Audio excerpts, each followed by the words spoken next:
Bueno, buenas tardes a todos y a todas. Agradecemos su presencia hoy día aquí en este evento del GovLab, que es un evento muy especial e importante para nosotros porque estamos presentando un nuevo programa educativo, un nuevo diplomado, que es un diplomado internacional para toda América Latina, y lo estamos haciendo con esta actividad donde vamos a hablar sobre qué es lo que significa la transformación digital del Estado, cómo es ese proceso. Nos acompaña José Benguria para eso, que es un colega. Bueno, me presento, soy María Paz Hermosilla, soy directora del GovLab, y soy una de las directoras académicas de este diplomado. ¿Ya? No sé si podemos quitarle la capacidad esta. Hay alguien compartiendo pantalla. A ver, vamos a compartir pantalla, pues gracias. Voy a compartir yo, entonces. Bueno, contarles que, no sé si están viendo aquí la portada ¿sí? Sí, se ve bien. Perfecto, bueno. ¿Cuál es el programa de hoy día? Primero, José Benguria, que es colega en el GovLab, él es nuestro asesor de I+D, y es una persona con muchísima experiencia en el sector público y también en el sector privado como consultor, en tecnologías de la información, en gobernanza de información. De hecho, para el GovLab lidera uno de nuestros proyectos que estamos haciendo con los gobiernos regionales, y la Subdere, que es un proyecto de una estrategia de uso de tecnologías digitales para los gobiernos regionales. Ese proyecto lo lidera José, también participa en un par de otros proyectos nuestros, como por ejemplo uno de uso de imágenes satelitales para mejorar la fiscalización en temas de vegetación con la Superintendencia de Medio Ambiente, y en otro proyectito que ahí lo vamos a anunciar en un par de semanas más, que también otro fondo internacional que nos acabamos de ganar. Así que estamos muy contentos. José ha trabajado con cientos de organismos públicos en Chile y en América Latina, es ingeniero informático de la Chile, con magíster en ciencias de la computación, y él es el codirector académico de este diplomado. Así que estamos muy contentos de combinar nuestros esfuerzos en este programa, y hoy día los voy a dejar ahora sin más preámbulo con José para que pueda hacer su ponencia. Luego yo la voy a comentar, y también voy a comentarles del programa que está invitando a este evento, que es el Diplomado Internacional en Transformación de la Gestión Pública en la Era Digital. Así que adelante, José. Muchas gracias, María Paz. Buenas tardes a todos, a todas. Lo que yo no sé es cuánto rato tengo, así que alguien me tiene que decir. 30 minutos, José. Ya, estupendo. Vamos a para tratar que haya espacio para preguntas de los Sí, asistentes. eso es mucho más útil voy a poner el cronómetro. Está bien, y me tenéis que gritar entre medio. Oye, bueno, hola, un gusto estar aquí. En realidad, más sobre todo un gusto que ustedes estén aquí porque es entretenido conversar con la gente, digamos. Yo no soy capaz de mirar el chat y presentar, así es que o gritan, pero yo creo que están en mute, o me grita Jim o alguien del staff, digamos.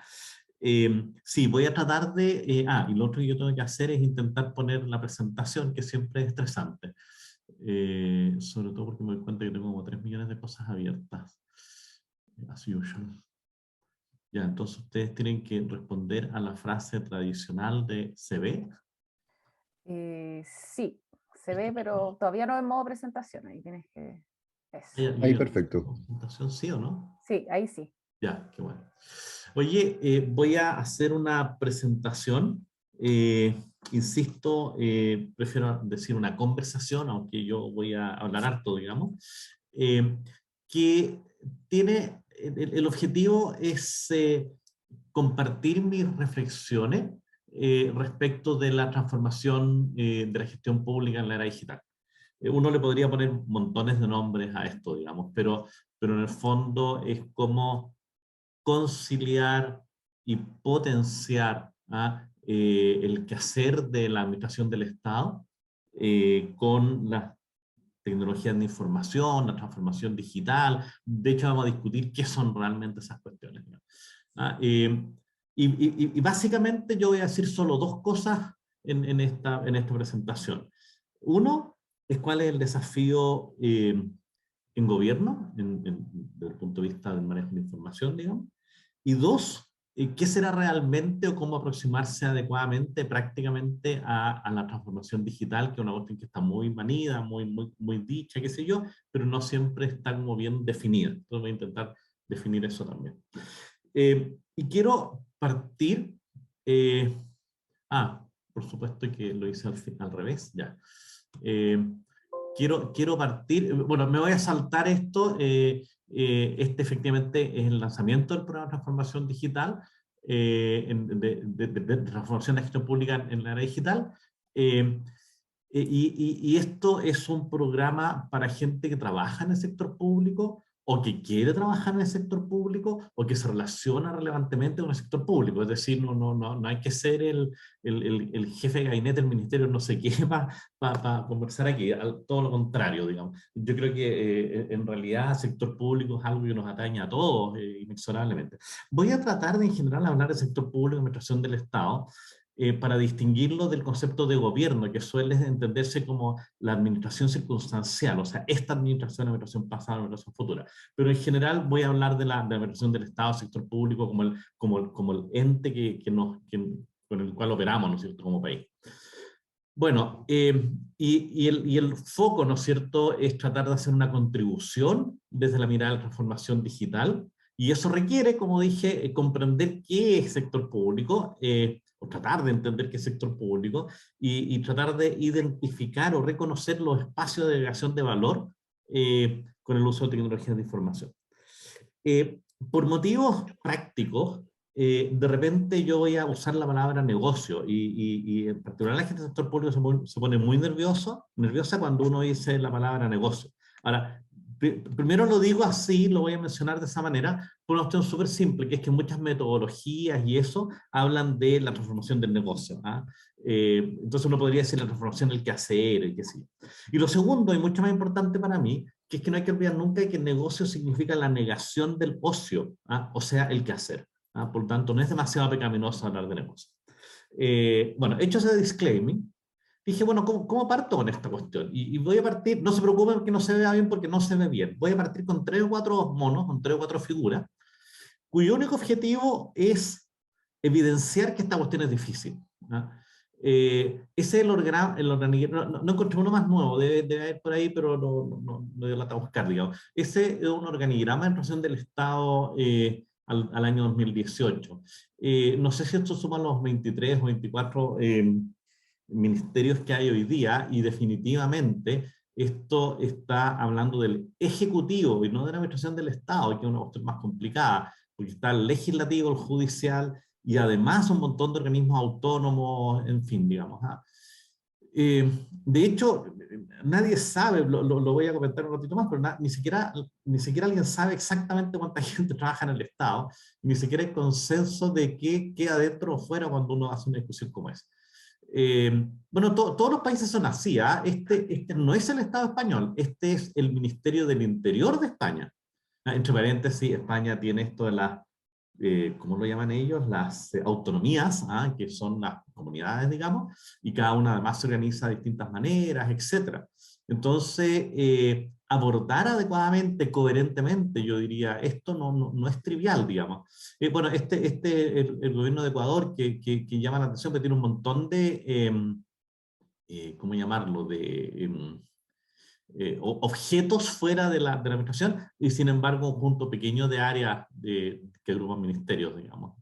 Entre paréntesis, en el programa y en la conversación de hoy día, no tiene mucho sentido hablar de política partidista, pero sí tiene mucho sentido hablar de política en un sentido estructural, digamos. Por ejemplo, una discusión típica de la política es la dirección pública, digamos. ¿Cuántos cargos son de confianza? ¿Cuántos cargos son inamovibles? Si hay estas reservas en la cual un presidente que sube puede o no puede modificar alguna cosa, en fin, digamos. Hablar de política en ese sentido creo que sí tiene sentido, digamos. Este me da risa a mí, me gusta, porque, me gusta porque, por varios motivos, en realidad, esta es la estructura de Afganistán. Me gusta, entre otras cosas, porque aquí en alguna parte hay un director de estrategia, no sé si será estrategia militar o qué, pero por ahí en alguna parte hay un, ¿dónde está? Aquí, pues, el director de Información, Comunicaciones y Tecnología. ¿Ah? Entonces, por supuesto, hay un montón de gente y da un poquito de risa. Esto demuestra que es una estructura bien personalista, ¿no? Le pones ahí la foto, en fin, digamos. Eh, bueno, este es el gobierno de California. Bueno, California es mucho más grande que Chile, por cierto, digamos. Es bonito porque aquí al medio, abajo, no sé si mi cursor se ve, dice Information Technology, y hay un montón de cositas que ver ahí, ¿no es cierto? Nunca hay que olvidarse que en realidad Estados Unidos son 50 países o 52 países, en realidad estados, ¿no es cierto? Y tienen bastantes cosas singulares, entonces uno se encuentra que en Nevada la cuestión es totalmente distinta que en Florida, digamos, ¿ah? Incluso en la organización del Estado, nunca podría haber sido dicho mejor, organización del Estado, es un Estado. Bueno, pero por otro lado, esa es una cosa, ¿no es cierto? Pero por otro lado, bueno, este me gusta a mí, este es el Reino Unido. Lamentablemente la imagen es de la discusión de Brexit, así que aquí hay unas basuritas de Brexit, pero lo más interesante. Entonces, por ejemplo, una cosa divertida aquí es que esto pasa también en Francia, que hay algunas cuestiones que son propias de cada uno. Les recuerdo que el Reino Unido son 4 reinos, digamos. Eh, y hay algunas cosas que son propias del reino, digamos, y otras que son propias de la comunidad, ¿no es cierto?, de la unión de estos 4 reinos. En su tiempo, además, cuando era el imperio, tenían la Commonwealth, que era otra cosa más complicada. Por ejemplo, hay parlamentos en estos tres, en Gales, Escocia y Norte de Irlanda, pero no hay parlamento en Inglaterra. Entonces, uno va a ver the House of Parliament, dicen los tipos, ¿ah? Y en realidad no está viendo el parlamento inglés, está viendo el parlamento del Reino Unido. ¿Ah? Y bueno, y hay cosas que son propias de cada uno de ellos, hay cosas que son centrales. Francia tiene una cosa muy divertida. Francia no tiene colonias, sino que tiene territorios de ultramar, dicen ellos. ¿Ah? Tahití es un territorio ultramar y Guadalupe un territorio ultramar. Y se sientan en el Senado. Por ejemplo, en Tahití tienen moneda propia. Ya no me acuerdo cómo se llama, el franco polinésico o algo por el estilo, un nombre muy divertido. Entonces los tipos dicen, no, mira, tú podías tener esta moneda propia y tú podías tener tu oficina de turismo propia y tu oficina de trabajo propia, pero la educación, la defensa, las relaciones exteriores son mías, son del grupo completo, digamos. Entonces, piensen ustedes desde el punto de vista de la administración del Estado, que es lo que estoy tratando de instalar, ¿no es cierto? La cuestión es diversa incluso al interior del país, como en Inglaterra, como en Reino Unido o Estados Unidos, o incluso en Brasil y en Alemania. O sea, hay muchos lugares muchos países que son complicados. Pero hay otra dimensión, no es solo la dimensión de la estructura del Estado, sino que esta dimensión. Iba a tomarlo. Quería tomar un par de mapas de hace 100 años, de 1922, digamos, pero encontré que era mucho más divertido tomar de hace menos tiempo, de los años 60, por 2 motivos. En realidad yo nací en el año 59, así que el año 60 ya existía, este era un mundo en que yo nací más o menos, pero además porque los computadores son anteriores al año 60.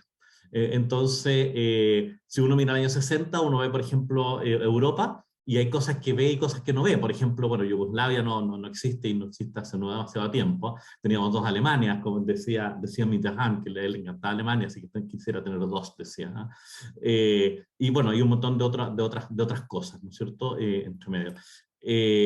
Como por ejemplo aquí Estonia, Letonia y Lituania como parte de la Unión Soviética, bueno, la misma Unión Soviética, etcétera. Ya se dieron cuenta que no está ahí Ucrania. ¿Ah? Bueno, entonces no solo tienes organizaciones del Estado complejas, sino que a veces ni siquiera tienes el Estado. A mí me encanta este mapa.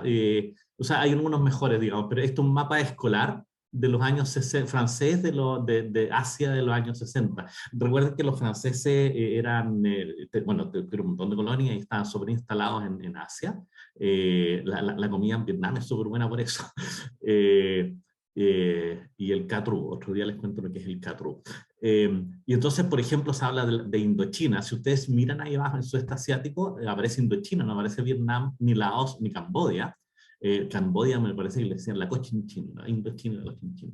Está Siam, no está Tailandia, está, bueno, Birmania, que eso está más o menos igual, y bueno, algunas otras variaciones como que Brunei no exista ahí en Borneo, en fin, digamos. Entonces, bueno, aquí hay uno más, a mí este me impresiona mucho, porque en mi casa, bueno, yo todavía lo tengo, había un mapamundi, un mapa, que debe haber sido como de los años 50 o 60, y bueno, y África no, eran colonias en realidad, entonces aparecía el Congo belga y el Congo francés, y bueno, y literalmente el Kaiser alemán le regaló el Kilimanjaro a la reina Victoria, literalmente porque el hijo de la... No, fue al revés, la reina Victoria se lo regaló al Kaiser alemán porque el hijo del Kaiser alemán para su cumpleaños pidió el Kilimanjaro. Así que cuando tengan listas de pedidos, que pidan cosas choras, porque hay gente que pidió el Kilimanjaro. Entonces, bueno, imagínense algo así, pues, que tienes que armar la administración de un país cuando ni siquiera está el país. Y por supuesto que Costa Marfil, digamos, tiene una influencia enorme de la estructura de gobierno de Francia, etc. Entonces, lo que quise decir con todo esto es que el Estado per se es una cuestión más o menos complicada en organización e incluso en el tiempo, en el devenir. ¿Ah? Nosotros hoy día estamos en una discusión de constitución y por supuesto que detrás de eso hay un montón de efectos desde el punto de vista del manejo de la información. Bueno, entonces, hablemos un poquito de la administración del Estado. Entonces, agarré un par de estadísticas. ¿Ah? El Estado, yo sabía esto en el caso de Chile, pero lo busqué en el caso de SD. El Estado gasta el orden de entre el 20 y el 25% del producto, en algunos casos más todavía. En el caso de Chile, no me sé los números de memoria, pero deben ser como 80.000 y 350.000 millones de dólares el PIB de la nación, el presupuesto de la nación, el PIB de la nación.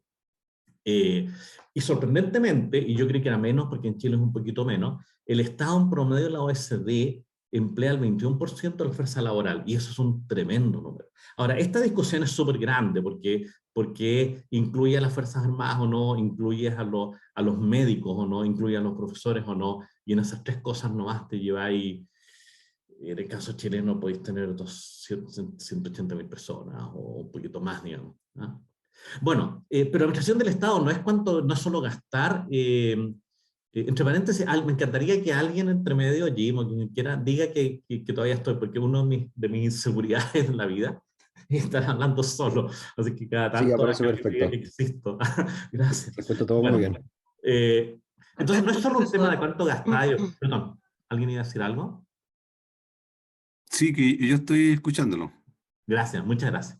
Entonces, no es solo cuánto gasta el Estado o cuánta gente emplea, sino que hay hartas cosas. De hecho, yo caracterizo el rol del Estado, el rol de la estructura del Estado en tres niveles por lo menos. El nivel, bueno, y por lo menos en una organización también, ¿no?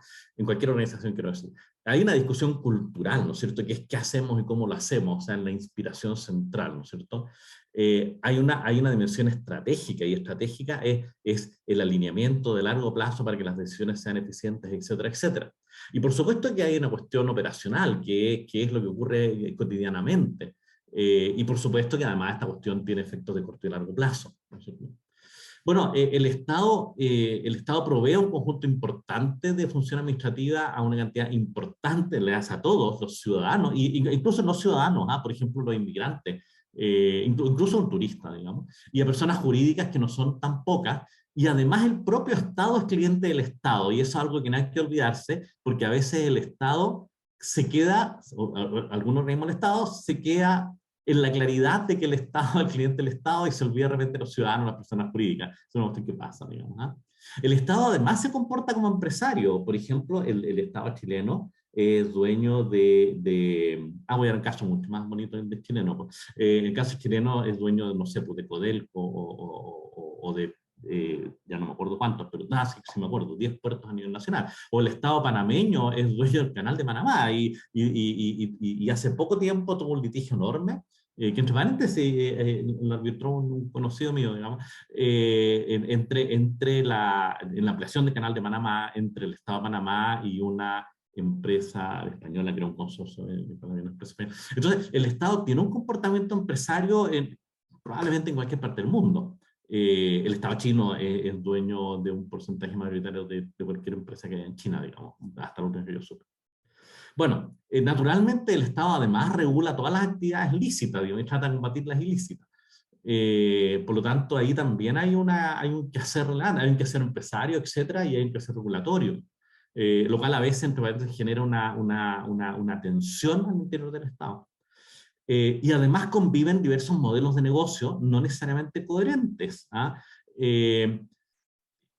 Por ejemplo, bueno, hay un caso evidente, digamos, en un país las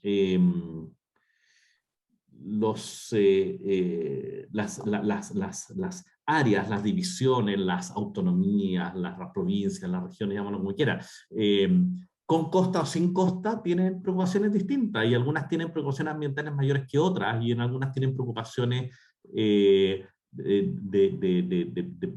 la naturaleza de lo que hacen las personas es distinta. En algunos casos hay una gran preocupación por la educación, y en otros en realidad no, porque, bueno, en fin, porque por ejemplo son comunas o territorios más viejos, por ejemplo. En fin, entonces... José, te quedan sí. 12 minutos, solo para que sepas. De más, con 12 minutos la puedo repetir de nuevo.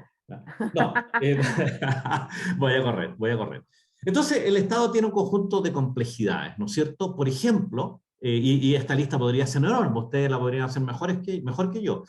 No elige a sus clientes, no elige a sus procesos, no elige a los colaboradores, no elige las métricas, no elige nada. O sea, tú estás sentado en el Estado y hay muy poco de lo que el Estado hace que tú lo eliges en realidad. ¿Ah?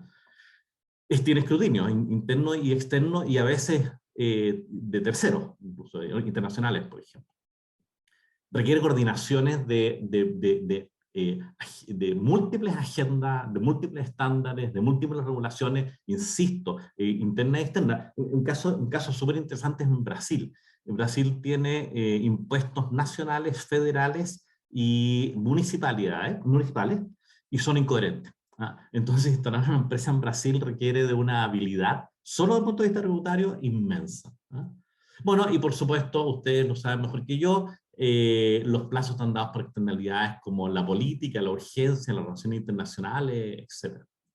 Bueno, si uno ve esta slide, uno dice, chuta, tengo que salir corriendo de trabajar en el Estado. No, todo lo contrario. Porque por otro lado hay algunas bellezas, ¿no es cierto? Una belleza es que el Estado es un desafío global, es decir, todo el mundo tiene una preocupación de cómo administrar el sector público. Por lo tanto, hay literalmente ya no sé cuántos países, 180 creo países, que están discutiendo esta cuestión, digamos. Por lo tanto, hay harto donde copiar, hay harto donde aprender, hay harto donde discutir, hay harto éxito y fracaso, en fin, digamos. Bueno, lo segundo es que el premio a la construcción es inmenso. O sea, el impacto cuando uno está trabajando en este tipo de cosas es fantástico, para bien o para mal, digamos, pero puede, digamos que para bien es fantástico. Los recursos son significativos. Uno podría suponer que un porcentaje, y se puede calcular, y de hecho en el diploma lo vamos a hacer, un porcentaje de ese PIB se va a ciertas cosas como, bueno, gasto corriente, inversión, tecnologías, personas, en fin, digamos. Pero es harta plata, o sea, 80 mil millones de dólares en el caso chileno. El 25% del PIB. América Latina es el 8% del mundo en PIB. El 25% del 8% del mundo es el 2% del mundo, perdón, sí, está bien, y eso es alto. Y también hay buenas posibilidades de replicación, o sea, cuando uno acierta, cuando uno le da con el palo al gato, se dice, ¿no es cierto? Entonces puede replicar de manera súper virtuosa. Ya. Entonces, en este contexto, y esto es la inspiración, ¿no es cierto?, de lo que queremos hacer en el programa. En este contexto hay que planificar, diseñar, construir, operar, adaptar, evaluar, evolucionar, y además un montón de otras cosas como preocuparse de los temas de legislación, preocuparse de los temas de la seguridad, preocuparse de la calidad por ejemplo, los algoritmos y los impactos en las personas, y bueno, desde dimensiones éticas hasta dimensiones prácticas, no, la ética es súper práctica en realidad, hasta dimensiones, bueno, de performance, etc. Por lo tanto, hay harto que hacer. Uno pensaría, puchi, ¿cómo hacemos esta cuestión? Digamos, no es tan difícil. O sea, sí, es difícil, pero hay herramientas. Yo me imagino que podría haber muchas más herramientas que esta, pero aquí yo encontré 7 cosas que son relevantes. Por ejemplo, una tremenda cuestión en la que hay que trabajar es en el talento y conocimiento, en tener las personas, las capacidades, los proveedores, en mover el conocimiento de las personas, hacer repositorios, en fin, digamos. El generar comunidades de práctica, el establecer servicios centralizados. Cuando digo servicios centralizados no estoy diciendo que la típica santiaguino, ¿no? O del capitalino en general. Yo quiero hacer esto del gobierno central. No, no, no. Centralizado en alguna parte, podría ser el más virtuoso, ¿no es cierto? El lugar que mejor lo hace se lo puede proveer a los demás. En fin, entonces lo que quiero decir es que hay herramientas. Puse al medio cuando uno hace un monito como este, ¿no es cierto? Uno dice, bueno, están estos globitos y deberían relacionarse, entonces iba a poner unas flechitas al medio, pero decidí poner una rosa de los vientos, porque uno no sabe nunca por dónde soplan las cuestiones. Entonces hay una tremenda duda de qué cosas se relacionan con qué cosas de manera virtuosa, y esa es otra discusión que hay que tener, digamos. Hay que tener la discusión de qué cosas son más sinergias que otras. Ya, voy a correr porque si no la María Paz con toda razón me va a retar. Aquí estoy dando 5 ejemplos interesantes a mi juicio, que a mí me parecen interesantes, de complejidades de administración y en particular de información, no solo de información, pero de información en el sector público. Bueno, un ejemplo básico, ¿no es cierto? Voy a leer de arriba para abajo y de izquierda a derecha. La información de salud, administrar la información de salud es súper complicado. Porque la información de salud te tiene que sobrevivir a ti, desde tu nacimiento. Tu nacimiento está registrado en un papel, en un disquete antiguo, en un CD, en la nube, no sé dónde, pero eso está siempre. Y con eso un montón de información. Donde digo un montón de información es increíblemente mucha información. Si ustedes van a un hospital público y trabajan en un montón de hospitales, es como la mitad del servicio de salud de Chile, más o menos, de repente en algún lugar del hospital te vas a encontrar con un librero como ese, lleno de fichas médicas. Y claro, estamos tratando de moverlas y que sea súper difícil. Bueno, hasta hace no demasiado tiempo, el registro civil, digamos, la administración de las personas, en realidad era administrada por la iglesia. Y de hecho, si ustedes quieren conocer dónde nació su tatarabuelo, es más fácil ir a la parroquia donde él nació que ir al registro civil de donde él nació.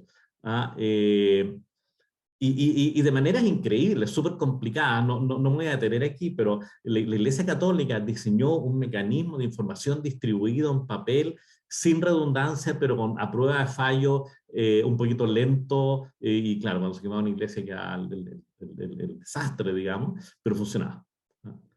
El registro de propiedades es otro ejemplo. Los 3 de arriba son de información, ¿no es cierto? El registro de propiedades también es un queso, una cuestión súper complicada, en el cual, y todos ustedes lo han vivido probablemente, un paño se divide y en el retazo, no sé qué, se construye el edificio en definitiva donde uno vive.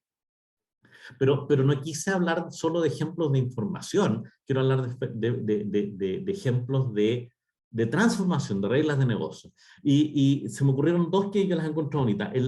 La actividad del censo es una actividad increíblemente antigua porque la gente desde muchísimos años, de miles de años, entiende que el tener información, digamos, georreferenciada, demográfica, etcétera, ayuda a la toma de decisiones. Y quizás se recuerden esto de que Jesús nace en Belén porque había un censo. Entonces, en ese tiempo el censo se realizaba en el lugar donde tú habías nacido, y no sé si María o José, digamos, era de Belén, entonces tenía que ir a Belén ahí a ser censados. Entre paréntesis, los incas hace muchísimos años hacían censo y lo representaban en quipus, que también es una cosa muy bonita.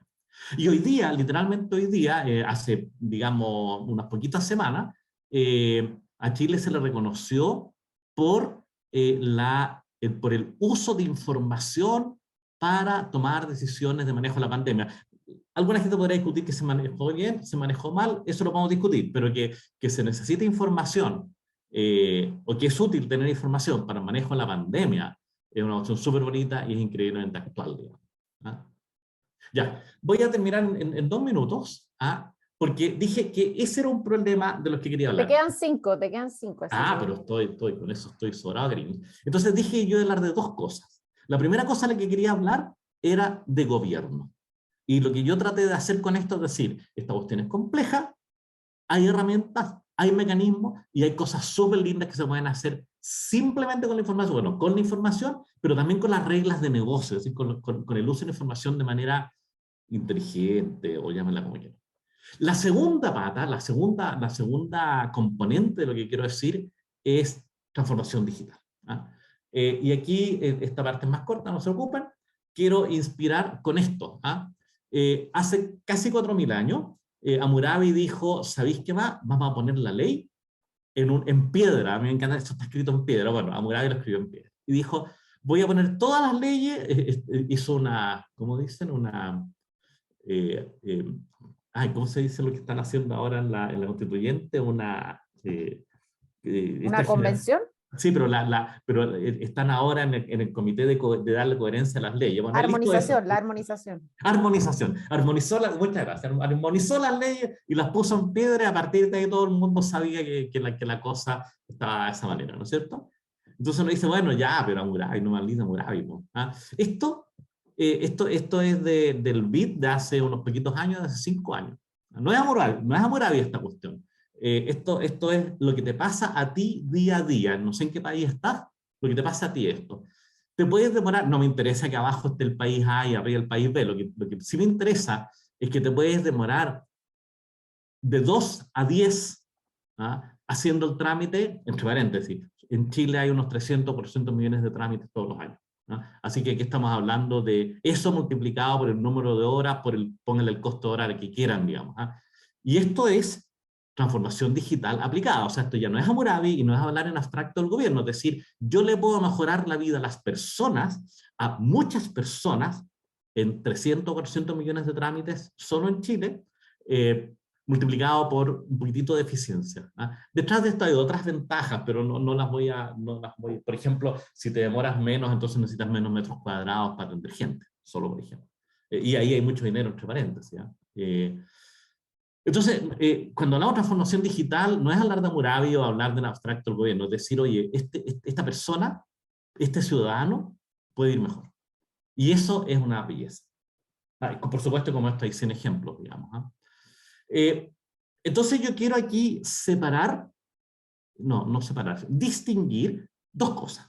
En un sistema computacional, básicamente hay información y reglas de negocio, las dos cosas que están subrayadas en esta slide. Que la información es un activo valioso se sabe hace muchísimo tiempo. La enciclopedia británica, una cuestión increíble. Cuando nació Wikipedia, la gente alegaba de que Wikipedia tenía muchos errores. Y la gente de Wikipedia respondió, nos demoramos mucho menos en depurar que lo que se demoró en la enciclopedia británica. O sea, las primeras versiones de la enciclopedia británica eran mucho peores que las primeras versiones de Wikipedia, y la enciclopedia británica se demoró decenas de años en mejorar y Wikipedia se demoró decenas de meses en mejorar. Entonces, bueno, una dimensión es la información. Pero la segunda dimensión es las reglas de negocio. Y un sistema computacional, bueno, hay otras componentes adicionales, pero vamos a decir todo. Un sistema computacional es en lo fundamental una representación de realidad en datos y una representación de la realidad en reglas de negocio que le hace, son procesos y bueno, son programas, sistemas computacionales y qué sé yo. La cajita de arriba a la izquierda es una máquina Enigma, no sé si se acuerdan de esto, probablemente todos vieron la película esta de Turing, que es un maestro de la computación, digamos. La máquina Enigma, lo que hacía, bueno, era cifrar mensajes para el gobierno alemán en la Segunda Guerra. Y lo que hacía era una transformación, una regla de transformación de mensajes. Es un ejemplo cableado, por supuesto, o sea, no era exactamente un computador, pero eso es lo que hacía, ¿no es cierto? Y lo de abajo, no sé si lo conocen, a mí me fascina, que es Roam to Rio. Roam to Rio es uno de mis sitios favoritos, porque es cómo llegar de un lugar a otro. Lo increíble es que de un lugar a otro es literalmente de mi casa a la tuya, o de mi casa a la Plaza de la Concordia en París, o qué sé yo, y te dice, tome la micro 7, vaya y tome el vuelo Santiago-Madrid, y etcétera, etcétera, y eso funciona, y yo lo he usado en Shanghai, en Cumpeo, en Nueva York, donde quieras. Y detrás de eso hay una cantidad importante de reglas de negocio y de conexiones, ¿no es cierto? Y de enchufes con lugares, con otros lugares. Y por supuesto que representación. Bueno, casi termino con lo siguiente. ¿Qué es la transformación digital? Porque todo el mundo habla de la transformación digital. Bueno, la transformación digital es la incorporación sistemática y masiva de tecnologías de información de manera integral en un negocio, aquí dije que iba a usar la palabra negocio, en un quehacer, si ustedes prefieren, con el objetivo de aumentar significativa y sostenidamente la competitividad y el valor. Por ejemplo, si yo quiero hacer la transformación digital de gobierno, lo que digo es, quiero ver todos los lugares donde a través del uso de tecnologías de información, de diseño de productos, de diseño de servicios, de diseño de procesos, por cierto, puedo generar un mejor estado para una función de optimización, digamos, para el ciudadano, por ejemplo. No necesariamente para el ciudadano, podría ser para el Estado o para el comercio internacional o qué sé yo, lo vamos a discutir. En realidad debería ser para todos, ¿no es cierto? Ahora, esto requiere una visión integral. Le hace entonces entender correctos modelos de negocio, es decir, desde la estrategia, los objetivos, los productos, las reglas de generación de los productos, las capacidades internas, externas, etc. Y por supuesto, un devenir, ¿no es cierto? ¿Cómo se diría? Una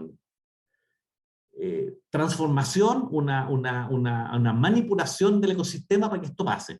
Y eso pasa por la alfabetización, por mover la estrategia del gerenciamiento, diría yo, del negocio, hacia la toma de decisiones en base a información y el desarrollo de capacidades internas y externas. Voy a repetir rápidamente. Agregar de maneras dramáticas, significativas, en todas las dimensiones, y permanentemente, es decir, de manera creciente, agregar, digo, valor al negocio por la vía de la incorporación en todos los niveles, desde la estrategia, pasando por los objetivos, productos, etc., al negocio, es decir, al quehacer del negocio, preservando, dándose cuenta que para esto se necesita un esfuerzo sistemático de alfabetización, toma de decisión basada en información y capacidad. Y termino con esta. Para ser más claro qué es lo que hay que hacer en transformación digital, uno, y esto es una cuestión relativamente consensuada, digamos, uno debería preocuparse de esos 7 aspectos al menos: de tener información de calidad, de ser capaz de crear productos y servicios basados en información, de establecer procesos en los cuales la información sea el centro. Esto no significa que no haya otras cosas, o sea, estás en un puerto y tienes que mover físicamente containers, pero cuando tú te das cuenta que en el puerto de Hong Kong, por ejemplo, los containers se mueven porque alguien sabe, una máquina, digamos, sabe dónde está cada container, cada uno de los millones de containers, y lo hace de manera automática, son procesos de negocio basados en información. Automatizar al máximo, gerenciar, y de nuevo, voy a cambiar esto, diseñar estrategias, planificación y gerenciamiento en los cuales la información sea central, y, como dije antes, contar con capacidades internas y externas. Si uno es capaz de hacer más o menos coherente este conjunto de cosas, puede hablar de que esté haciendo transformación digital. Si uno lo hace agregando valor sistemático al Estado en la mayor cantidad de dimensiones posible, entonces uno puede decir que está haciendo transformación digital para la contribución de un mejor Estado, o transformando el Estado o el sector público en base a las capacidades del área de información. Ya. ¿Qué hacemos entonces? Tenemos que construir no en lo meramente operativo, sino que desde la estrategia, partiendo desde la estrategia. Compatibilizar la coherencia, que nunca es posible del todo, con la flexibilidad, porque el futuro es incierto, y ante incertidumbre, flexibilidad. Eso es una premisa muy importante. Evidentemente hay que entender en qué hacer del Estado, de la administración del Estado o del sector público, ¿no es cierto? Tanto en lo estratégico, en lo cultural, lo estratégico y lo operacional. tratar de representar lo mejor posible las reglas de negocio y los modelos de información que representan al Estado, ¿no es cierto? Por supuesto que vender bien la cosa, es decir, relacionarse de manera amistosa con el usuario. Iba a poner un ejemplo de cuando puse el Roam to Rio, el candidato anterior era Google Maps, digamos, Waze. Son mecanismos increíblemente amistosos de comunicación con el usuario. Hoy día hay una ley que habla, en Chile, digamos, una ley que habla de qué es lo que hay que hacer desde el punto de vista de la interoperabilidad. Y no olvidarse nunca que, como dije antes, el futuro es incierto y por lo tanto tienes que, desde el diseño, desde la concepción de lo que tú quieres hacer, entender que tiene que ser adaptativo y evolutivo, porque no es cierto que uno pueda definir en piedra como Hammurabi lo que va a pasar en el Estado mañana. Eso por definición es falso, digamos. Y por lo tanto, como dije, ante incertidumbre, flexibilidad. Ya, creo que no me pasé mucho, María Paz, ¿no? Como unos 8 minutos. Uf, me encanta. No, pero está bien, está bien. Igual está interesante, así que no te quise cortar. Muchas gracias. Oye, Tengo que dejar de compartir, de sí. compartir. Eso es. Sí, bueno, algunos comentarios que tengo en tu definición de transformación digital, no sé si de hecho la puedes volver a proyectar. Bueno. Ahí yo diría que, bueno, tú ahí lo que alcancé a notar es para el desarrollo, o sea, en el fondo, estamos incorporando sistemáticamente, masivamente, yo ahí la sistematicidad de la incorporación un poco la cuestiono, porque no sé si eso, o sea, yo sé que es lo que uno quisiera que ocurriera, pero son pocos los organismos que logran hacerlo de manera sistemática. Así es. Un gran ejemplo en Chile es el Instituto Nacional de Propiedad Intelectual, que de verdad fueron 9 años de avanzar. Yo me acuerdo, a mí me invitaron a la ceremonia donde se firmó por primera vez un documento digital, ¿ya? Y éramos como, nos invitaron a como 20 expertos, yo venía recién volviendo a Estados Unidos, estábamos ahí arriba en el último piso del edificio, y hicieron como el acto de la firma digital, y claro, pero eso venía de un proceso larguísimo de transformación con un directivo que permaneció en el Estado. Entonces, es difícil hacer esto sistemático. Hemos visto que hemos tenido en Chile, que en otros países sería interesante que nos comentaran algunos colegas que están acá, hemos tenido casi que 10 jefes de transformación digital, o sea, no transformación, perdón, de gobierno digital, ¿no es cierto? En los últimos 10 años, o básicamente. Entonces, el tema de la sistematicidad es algo que es complejo. Y claro, cuando existen servicios civiles, quizás es más fácil hacerlo. En Brasil, ¿no es cierto?, donde está el servicio civil profesionalizado, uno podría apuntar a eso. En el resto son ciclos quizás de 4 años. Sería interesante ver cuántos lo logran sistematizar. Pero lo que te quería comentar es el adjetivo aquí de desarrollo le voy a reemplazar políticas públicas más eficientes. Yo agregaría aquí otros adjetivos muy importantes. En el sector público nos importa mucho la equidad, ¿no es cierto? No solo la eficiencia, la eficacia, por supuesto, también. Y yo creo que ahí eso es bastante importante, y también la facilidad, o que ahí uno podría definirlo como, ¿no es cierto?, lo que tú de hecho mencionas después en alguna de tus láminas, donde esto de que el servicio sea amable al usuario, sea simple. Nosotros tenemos un gran desafío en el uso de servicios en el Estado. Mientras el sector privado cada vez hace más fácil las cosas, ¿no es cierto? Hay aplicaciones con una amabilidad, digamos, de interfaz de usuario buenísima, y después uno va al Estado y realmente no se encuentra con ese nivel de usabilidad. Entonces, yo estoy tratando de tomar una hora en el registro civil, y me obliga a buscar comuna por comuna horas. En cambio, cuando yo trato de buscar una hora al doctor en una de las proveedores, digamos, de salud de los digamos, habituales, o sea, de los más grandes, por decirlo así, tú puedes decir, quiero la próxima hora que tú tengas de tal especialidad. Y te muestra todas las clínicas, por ejemplo, de esa cadena de clínicas. Entonces, es realmente una diferencia importante, o sea, lo que tú planteas del tema de de la amabilidad y de hacer los servicios pensados en las personas, eso es clave.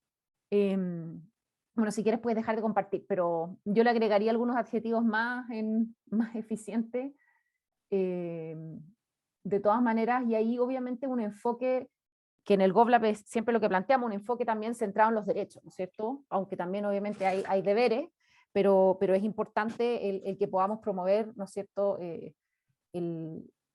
los derechos de las personas, y ahí la automatización que plantea la transformación digital, que a mí me parece que es muy importante, que se automaticen procesos, también nos plantea un desafío en la transformación digital, que es cómo monitoreamos que esa automatización no genere conflictos importantes. Hay casos emblemáticos de automatización, por ejemplo, de temas en beneficio en Australia, en Michigan, en distintas partes que han sido desastrosas, pero porque no era mala quizás la idea. El tema fue la I de la implementación, ¿no es cierto? O sea, de cómo implementamos esta transformación digital, esta automatización, en donde nos equivocamos, en el fondo, donde no, por ejemplo, generamos un monitoreo, un control, vamos haciéndolo de a poco, en el fondo escalando de a poco, hay casos emblemáticos que los vamos a ver en este diplomado, en el módulo que yo voy a enseñar, que es de datos, en donde son automatizaciones, y no estoy hablando de automatización de inteligencia artificial, estoy hablando de aplicar 7 reglas de negocio, como dice, o sea, 7 reglas, ¿no es cierto?, de si la persona gana más y sumar esas 7 reglas y hacerlo mal, sin en el fondo un ensayo controlado, etcétera, y con eso dañarle la vida a cientos y miles, en el caso de los casos de Australia y de Michigan, miles de personas. Entonces también ahí el tema de la automatización es muy, muy importante, porque efectivamente los funcionarios públicos podrían estar agregando valor en cosas que son relevantes, y en el fondo que los procesos que sean como mecánicos o manuales empiecen a estar automatizados. Pero ¿cómo hacemos el control de gestión de la automatización y luego también la auditoría de la automatización, y que en ese proceso vayamos cuidando los derechos de las personas? También yo creo que es bastante relevante. Entonces yo agregaría quizás a esto de los focos de la transformación digital algo con respecto a esta dimensión, ¿ya? Eso sería como también un aporte que yo creo que sería importante. Y tú, otro punto que tú mencionabas, que era el tema de la relación con los proveedores, ¿no es cierto? Las compras, no me acuerdo, uno de los círculos que pusiste, las compras, los procesos de contratación y compra, ¿ya? Y después, de hecho, el punto 7 de los focos era utilizar proveedores que aporten valor. Eso también es muy complejo porque las personas en el Estado no necesariamente tienen las competencias para saber qué es lo que tienen que comprar y luego evaluarlo, ¿no es cierto? Y todo ese proceso de contratación es muy complejo y es difícil resolverlo, ¿no es cierto? En Chile tenemos un organismo de compra centralizado, en algunos otros países también existen cosas similares, pero nosotros en el GovLab ahora estamos en un proyecto de probar incorporación de estándares éticos en compras de sistemas automatizados de ciencia de datos e inteligencia artificial. Y en realidad uno ve, por ejemplo, nosotros tenemos un especialista en Machine Learning en el equipo, y que ha sido invaluable esa expertise a los equipos de FONASA y de la Defensoría Penal Pública, que son parte del proyecto, porque no es una expertise que ellos tengan, y tienen que contratar a una empresa que haga Machine Learning, que haga ciencia de datos, y entonces, ¿cómo sé yo cómo evalúo la empresa? Y cómo la evalúo también para que lleguen oferentes, ¿no es cierto? Porque tampoco, es complejo el tema. Entonces el tema de los proveedores es muy relevante, y obviamente que el Estado necesita proveedores. Entonces ese proceso que ha ido avanzando, obviamente en los distintos países a distinto grado, eso se ha estudiado bastante en América Latina, pero eso también es un gran desafío de la transformación digital. Oye, yo quisiera... ¿Alguien levantó la mano? Eso. Yo Sí, quisiera hacer un par de comentarios. No sé cómo se llama, no sé cómo se llama la persona, pero J. Caniupan M. Sí, yo prefiero escucharlo a él y a todos los demás. Me encantaría que ojalá, no sé, al menos 10 personas comentaran, por favor. J, de José, de Jaime, de Juan, de, no sé, Jorge, de Jorge. Jorge. de Jorge. Bueno, yo soy del IPS y nosotros tenemos objetivos grandes, porque cada vez que sale un beneficio, somos los encargados de pagar los beneficios y somos los encargados de llevar el beneficio a la persona que le corresponde el beneficio, donde sea que esté en Chile. Y eso es mucha información. Además, el instituto toma siempre desafíos grandes.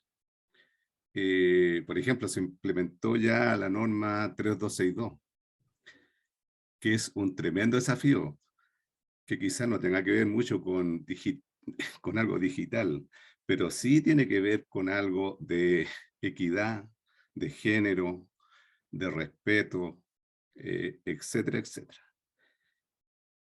Y además, tenemos un objetivo estratégico que se ha ido desarrollando, pero lento, porque justamente está el problema de la capacitación o de la educación digital. Quizás no tanto de la gente que trabaja, sino el problema lo tenemos con los usuarios, porque a ellos hay que, a ellos hay que disponerles los servicios para que ellos lo puedan operar. Y tenemos mucha tercera edad, tenemos mucha discapacidad. Entonces, en el fondo, tenemos desafíos importantes, pero vamos avanzando, pero se nos frena porque en algún lado no encontramos tope. Entonces, el desafío que tenemos estratégico es cero papel, porque todo el Estado depende mucho de los papeles, de los respaldos, ¿ya?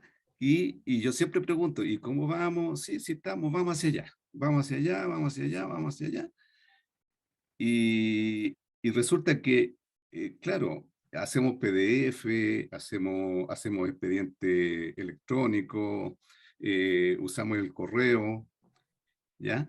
Pero ahí hay todo un problema de validación de los documentos, de validación de poder firmar los documentos en forma digital, porque para hacer un expediente hay que juntar mucha información de muchos lados, porque uno tiene que ir a buscar la trazabilidad, por ejemplo, de una cobranza, la trazabilidad que tenía el beneficio. Y en eso creo yo que nosotros estamos avanzando, pero yo lo veo que de repente nos vamos así como como tan enfocados, porque nuestro universo de acción es muy grande.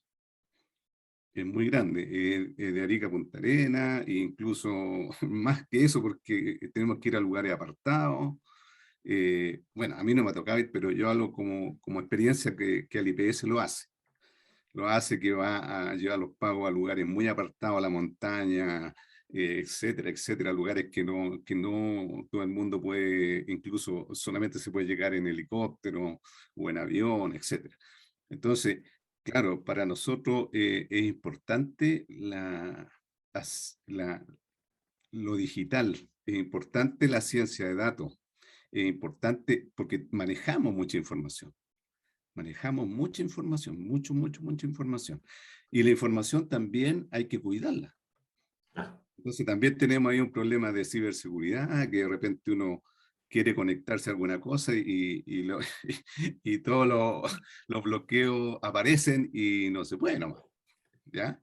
Entonces, hay muchos desafíos que hay que ir cumpliendo y estamos en eso. O sea, en el fondo, yo sentí que esto era un poco, este curso o esta charla, eh, un poco voy a explicar cómo lo podemos lograr, eh, si tenemos esperanza de poder llegar en algún momento a hacer cero papel porque cuando... Jorge. ¿Ah? Ya. No, tenemos que ir redondeando porque hay otra persona con la mano levantada. Pero yo te voy a contestar después, sí, Jorge. Te vas a ir con algo para la casa, no te preocupes. Bueno, seguro. Gracias. Ya, gracias. Ya. María Hilda. Hola, buenas noches. Mi nombre es María Hilda Retamar, trabajo en Serviu, región del Biobío, hace hartos años ya, en distintas áreas. A ver, soy arquitecto, pero he trabajado en temas habitacionales, urbanos, etc. Y hoy día, bueno, nosotros nos propusimos regionalmente, porque en general todos los servicios están centralizados en Santiago.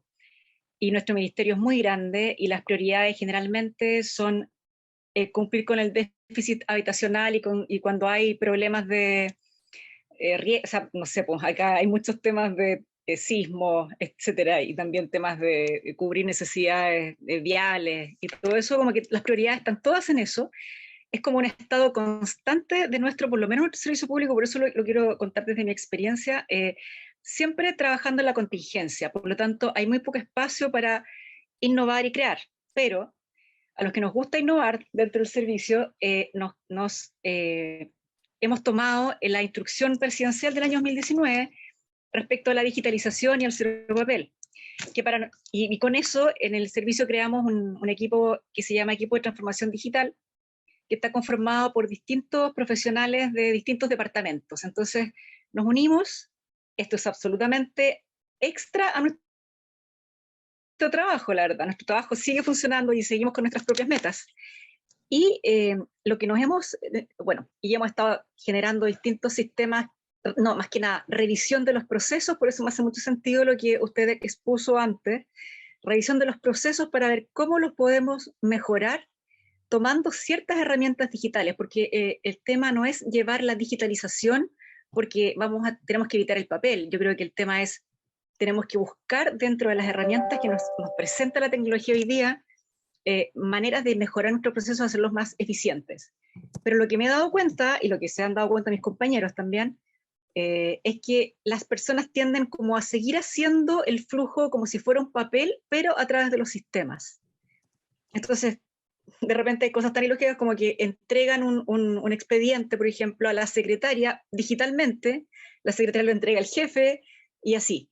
Y el tema es que lo que más nos urge hoy día a nosotros es el tema de tener un especialista para trabajar en nuestra cultura organizacional, porque hay mucha reticencia a dejar de hacer lo que yo siempre he hecho. Por otro lado, lo que nosotros tenemos claro dentro de este equipo, digamos, es que toda la información que nosotros tenemos no es nuestra, es información del Estado, es información no es mi archivo, mi computador, mi disco duro. Entonces, a mí me encantaría hacer este diplomado, de esto yo lo vi, por eso pregunté, porque necesito estas herramientas para poder generar más equipos, ubicar agentes de cambio a los distintos departamentos. Por suerte ahora nos llegó una psicóloga organizacional que tiene una alta demanda, pero nos ayudaría mucho tener en nuestro equipo esa mirada, porque aquí nos hemos topado con muchas inseguridades, mucho de qué pasa si yo dejo todo disponible, ya no soy imprescindible. Entonces, con eso nos hemos topado, nosotros llevamos desde la pandemia, la verdad es que aprovechamos la pandemia para poder trabajar en todo esto, hemos trabajado mucho con el Office 365, estamos aprovechando porque nosotros, el Ministerio compra la licencia, es por eso que trabajamos con esto, estamos aprovechando todos los espacios colaborativos y generando capacitaciones y nosotros mismos, capacitando a nuestros colegas, sentándonos en sus escritorios, pero es como un trabajo gigante. Entonces hemos optado por partir con 2 procesos trabajando en SharePoint hoy día, y otros que ya logramos, pero vamos de a poco con pilotos, porque es muy grande. Eso mismo, lo que usted dice ahí, la evangelización. Nosotros le empezamos a llamar evangelizadores, pero hoy día los términos son la gente es tan delicada, está muy delicada con todo, entonces nosotros nos hemos puesto facilitadores. Además que tenemos una unidad informática muy pequeña que no creció con la pandemia, entonces todos los que estamos en los demás departamentos somos facilitadores de esta unidad informática que no solamente es soporte, sino que es desarrollo. Así que ahí estamos luchando contra este elefante gigante que es el Serviu, y estoy hablando solamente de la región del Biobío.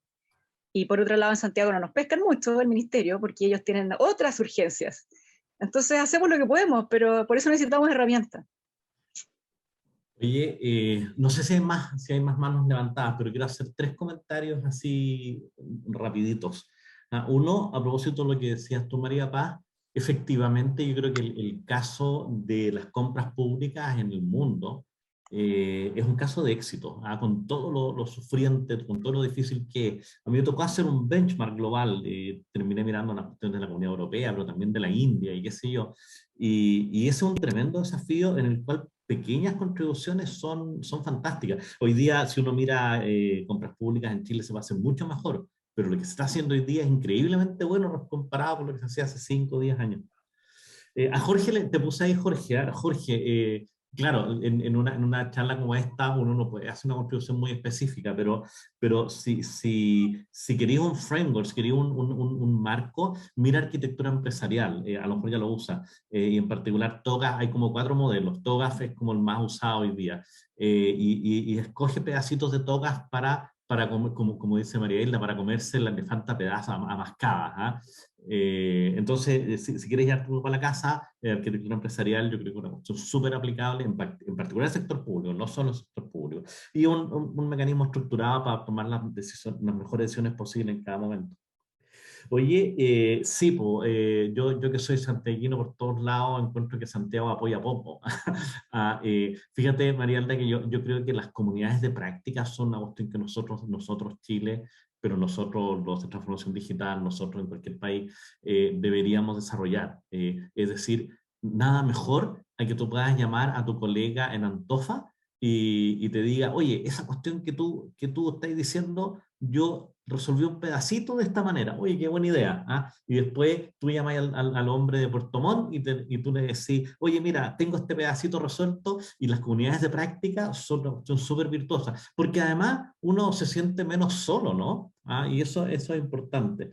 Y en ese sentido, una cuestión de la que de hecho vamos a hablar en el diploma es de estrategias ágiles, de desarrollos ágiles. Hay gente que trabaja en procesos ágiles y en organizaciones ágiles. Es decir, hay que tratar de hacer cosas. Los tipos de innovación hablan de mínimo prototipo viable, mínimo producto viable. O sea, pedacitos chicos, no muy elaborados, no muy refinados, útiles, que se puedan componer como en el Lego, ¿no es cierto? En building blocks, dicen los gringos, en piezas que se pueden ir sumando.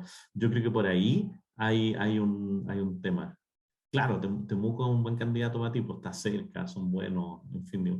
Y lo otro, las asociaciones, yo estoy cada vez más convencido de que, a propósito de la escasez de talento, y que eso es un problema en todo el mundo, ¿no es cierto? Hay que buscar talento local, o sea, cercano a ti, sea donde sea que estés, talento local, y yo creo que hay espacio. Hoy día una cosa que pasa es que las universidades son algo que usamos menos de lo que yo estoy en la universidad, digamos, entonces uno podría decir, este está generando demanda. No, cualquier universidad, digamos. Está en un proyecto en la Universidad Católica del Maule, digamos, y hay toneladas de talento ahí. Y estoy hablando de los niños, de los alumnos, ni siquiera de los profes. Y entonces hay oportunidades enormes, digamos. Yo creo que las comunidades de práctica, el talento local, la colaboración son cuestiones increíbles. Más comentarios, me encantaría algunos comentarios más, si es que tenemos tiempo, por favor. Pero son más interesantes que yo. Bueno, mientras se preparan quienes quieren comentar, voy a compartir brevemente de qué se va a tratar este programa. Contarles que vamos a estar implementando una versión.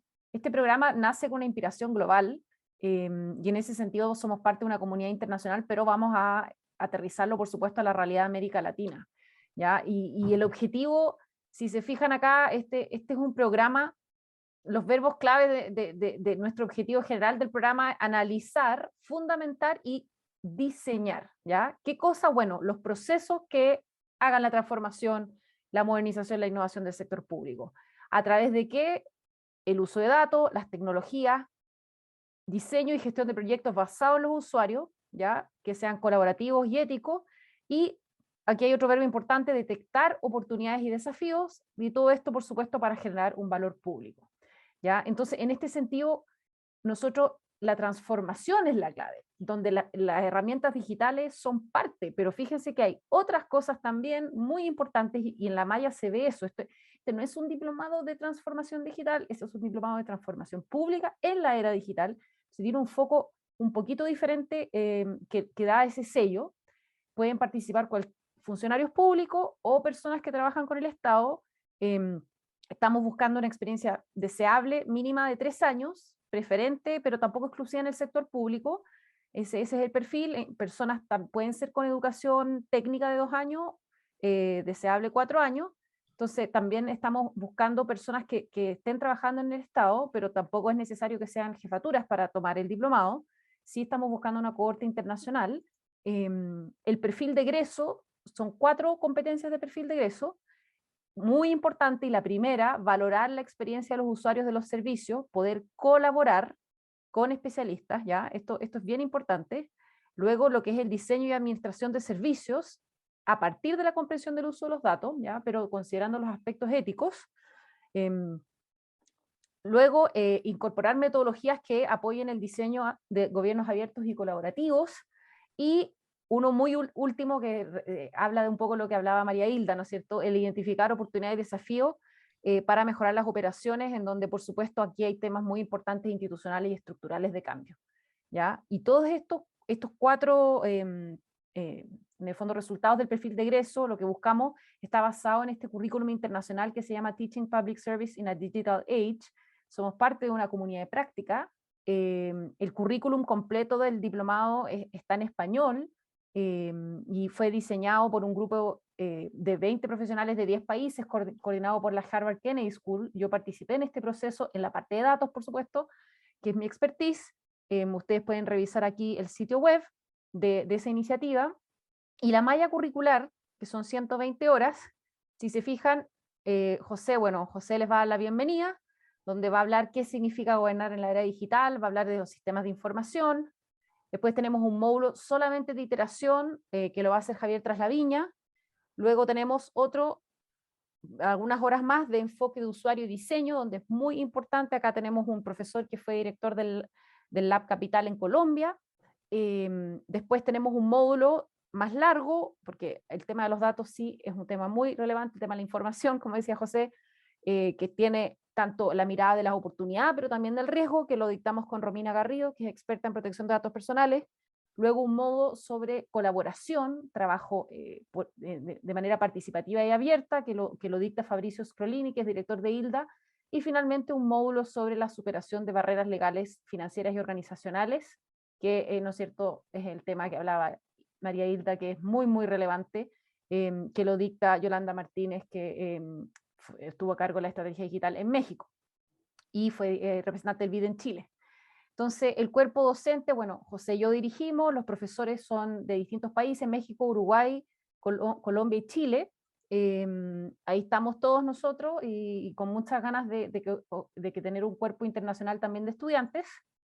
Y esto va a partir la última semana de julio, ¿ya? El arancel es de 90 UEFs. Estos son costos estimados, por supuesto, porque la UEF es una unidad que se indexa, y hay descuento para funcionarios públicos, ya de un 20%. Eso es bien importante. Bueno, esto me lo voy a saltar. Y además lo vamos a pasar re bien. Sí, es verdad, lo vamos a pasar bien. Nosotros en el GovLab nos importa mucho el aprendizaje aplicado, así que el uso de casos, la interacción. Este programa lo estamos diseñando para el formato online, con mucha interacción. Nos está apoyando el Centro de Aprendizaje y Docencia de la UAI para todo lo que es el diseño instruccional, así que estaríamos muy contentos de contar con ustedes, y le voy a pasar la palabra a Patricio Cerda, que tenía una pregunta o comentario. Adelante. Sí, comentario y planteamiento también, María Paz. Lo primero que tengo que decir que agradecerte a ti la tremenda capacidad de gestión que tú has tenido todos estos años, poniendo el tema de la transformación digital entre los funcionarios públicos. Yo fui funcionario público por muchos años, dirigí un equipo de tecnología y desarrollo de procesos en la Superintendencia de Casinos de Juego. Hicimos ahí algunas cosas que tuvieron cierta connotación o que pudieron incluso tuvieron el potencial de ser replicados. y sin embargo, bueno, y la historia es que ahora estoy en el sector privado tratando también de hacer alguna contribución ahí y, y, y hacerme cargo del último comentario que hace José respecto de los problemas de confianza y de la capacidad que tenemos los proveedores, que tienen los proveedores en Chile de hacer propuestas que tengan valor para las instituciones públicas. Sin embargo, el comentario que quería hacer, solo para la discusión, y no sé qué piensan ustedes, que tengo la impresión de que la mayoría del mundo público, cuando sale a comprar las iniciativas que pueden crear al interior de las instituciones, con la mejor, por supuesto, de las intenciones, pero siempre con la dinámica, como decía la persona del IPS, ¿no es cierto?, con una dinámica muy de contingencia, ¿no es cierto?, de tratar de salir a paliar temas muy urgentes, y sin embargo hay poco espacio, poca iniciativa en donde la propia ciudadanía, los centros de investigación o las organizaciones no gubernamentales, digamos, distinto al sector público, puedan hacer propuestas para mejorar la experiencia como la que tú dijiste, para pedir una hora en registro civil, por ejemplo. Creo que ese espacio lo generan poco las instituciones públicas. Recuerdo haber visto una iniciativa en la Comisión para el Mercado Financiero en algún momento que me llamó mucho la atención, que invitaba a ciertas empresas y en general a instituciones a proponer una forma de cómo hacerse cargo de ese vendaval, de esa tremenda masa de consultas que ellos reciben todos los días. No sé en qué quedó, yo me imagino que ahí estaban tratando de que se propusieran algunas iniciativas para analizar esos textos y hacer alguna respuesta, digamos, más o menos inteligente, o por lo menos una definición de qué hacer. No sé en qué quedó esa iniciativa, pero creo que iniciativas como esa los servicios públicos deben proponer o abrirse a que la propia ciudadanía tenga algo que decir respecto de su experiencia usuario, porque en general lo que me tocó ver a mí fue que nosotros nos costaba mucho mantener un sensor puesto en las personas que servíamos. Y creo que en general es algo que se repite en muchos servicios públicos, en donde las partes interesadas que le interesa levantar la mano, o que le interesa que le mejoren la experiencia, realmente no son bien escuchadas y su iniciativa no prospera. Ese era el comentario que quería hacer, María Paz, y insisto en agradecerte la iniciativa. Fui alumno tuyo en el curso de Ciencia de Datos para directivos públicos hace un par de años atrás y fue, creo, muy valioso para mí. Así que muchas gracias por eso. Y que les vaya bien, por cierto, en este diploma. Gracias, Patricio. Me acuerdo de ti, eran dos personas, me acuerdo de la Super de Juego, sí. Y qué bueno, ahí ustedes tenían, no sé si todavía sigue ahí, Vivian, una gran directiva pública, ¿no es cierto?, que impulsora de la modernización, Vivian Villagrán. Absolutamente, Vivian Villagrán Acuña. O sea, ahí yo creo que se confirmó el paradigma de que un director público comprometido un aspecto clave, un factor clave de cualquier iniciativa de transformación, sin duda. Muchas gracias, José. No sé si quieres comentar algo respecto a lo que dijo Patricio, y podemos, lo que sí yo voy a comentar es, al menos en Chile, no hay tanta, o sea, la participación ciudadana no es algo institucionalizado mucho. Tenemos la ley 20.500, pero sabemos lo difícil que ha sido su implementación. Y yo me acuerdo una vez que se hizo una votación popular de qué trámites debían digitalizarse, y era un proceso participativo, y eso se usó como criterio para ir a presionar a los servicios, esto fue por ahí por el año 2011, para ir a presionar a los servicios públicos con respecto a qué trámites tenían que digitalizar. Obviamente eso fue hace mucho tiempo, cuando los trámites no estaban digitalizados en su mayoría, pero hay otros países que tienen historia mucho mejor de participación, por ejemplo Brasil, los presupuestos participativos, que tienen una larga trayectoria ahí. Entonces hay variabilidad en ese sentido, pero en Chile al menos yo recuerdo ese de votar por los trámites, y se usó como un criterio para luego implementar esa política pública en Chile sin papeleo. Entonces eso también me pareció que fue algo bueno en su momento, pero es ad hoc, no es algo sistemático y que esté en el ADN del servidor público hacer eso de abrir la puerta a la ciudadanía. José. Sí, una cosa muy breve en realidad que me desató la reflexión de Patricio. Muchas gracias, Patricio.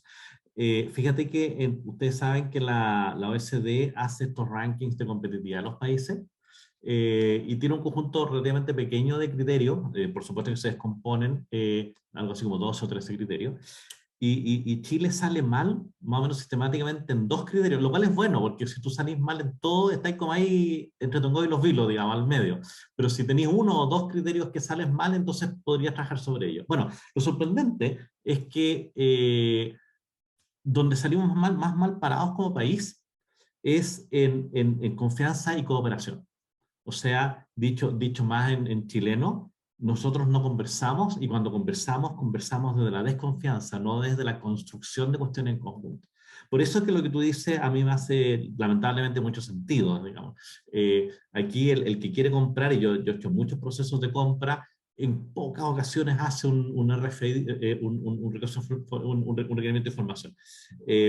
Y cuando lo hace, te entrega poquita información, no vaya a ser que adivinen lo que estoy tratando de hacer. Y eso es ridículo. O sea, yo, mientras más información le doy a mi potencial proveedor se va a tener que cuidar menos, y la manera de cuidarse cuando uno es proveedor es, por supuesto, cobrando más caro. Donde en los espacios de incertidumbre, yo te cargo la mano, porque ahí no sé con qué vaya a salir. En cambio, si tú eres súper preciso en tu requerimiento, tu potencial requerimiento, bueno, yo voy a ser más transparente y voy a saber dónde, que no salten conejos, digamos, que no haya cosas raras e inesperadas. Entonces, nosotros tenemos un problema voy a usar la palabra conversar, pero en un sentido profundo, ¿no es cierto?, de buscar de manera cooperativa soluciones que nos sirvan a todos en un esquema nítido, digamos. Sí, eso es un defecto nuestro como sociedad y es terrible, terrible. O sea, es tan terrible que nos quita competitividad, así de terrible. Muchas gracias a todos, ya llevamos 1 hora 20 aquí, estas discusiones podrían ser mucho más largas. Vamos a hacer un segundo evento de este diplomado que lo va a dictar alguno de los profesores, así que ahí ya le estaremos contando, obviamente los vamos a invitar. Y la próxima semana tenemos otra charla sobre toda nuestra línea de trabajo en inspecciones, que esa la da un profesor de México, y en 2 semanas más tenemos una charla sobre el uso de la ciencia de datos para el empleo. Así que estamos con una agenda súper cargada de eventos en mayo, y en junio vamos a ser sede del encuentro anual de la red InnoLabs, y vamos a tener un seminario de innovación pública, que también vamos a hacer por streaming. Y vienen laboratorios de 8 países de Iberoamérica a Chile, también va a tener una componente presencial, así que para que nos sigan en LinkedIn, en Twitter, pero tenemos muchas actividades pasando, muchas cosas entretenidas, y esperamos que alguno de ustedes se sume al diplomado. Todos. Pero si no, son siempre bienvenidos, como yo digo, súmense a la red de innovadores públicos, si son de Chile, innovadorespublicos.cl, o a la que tengan en su país, aunque todavía no conozco otras necesariamente de otros países, pero de verdad que nos encanta conversar con ustedes, y sigamos en contacto, sea a través de esto u otra instancia. Así que muchas gracias. Yo les agradezco también a todos por la paciencia, pero también por la participación, bueno, la presencia, ¿no es cierto? Pero también por las intervenciones. Yo creo que es fantástico cuando uno tiene retroalimentación, así que muchísimas gracias a todos, pero en particular a los que intervinieron. Sí, me encantó la iniciativa esta del Serviu, del equipo de transformación digital. Lo debieran visibilizar en la red de innovadores públicos. No sé si están ahí visibilizando lo que están haciendo. Sí. Felicitaciones. Estamos ahí, sí, y la verdad es que voy a entusiasmar a mis compañeros del equipo a ver si hacen todo el diplomado. Voy a ver cómo va, así que estamos trabajando, María, ahí les cuento. en un proyecto con gobiernos regionales, y es súper interesante la complejidad y el quehacer propio, ¿no es cierto?, en terreno de los gobiernos regionales, es fantástico, así que te vaya muy bien. Muchas Además gracias. Que son esfuerzos que uno hace porque quiere aportar nomás, porque no hay nada extra, ni pago, ni nada. Muchas gracias. Que esté muy bien, gusto de oírlo. Gracias a todos, pero es la trascendencia de lo público. Eso, sí, pues. Eso es insuperable, como decía José al principio. Por eso seguimos. Chao, Isabel, gracias. Chao.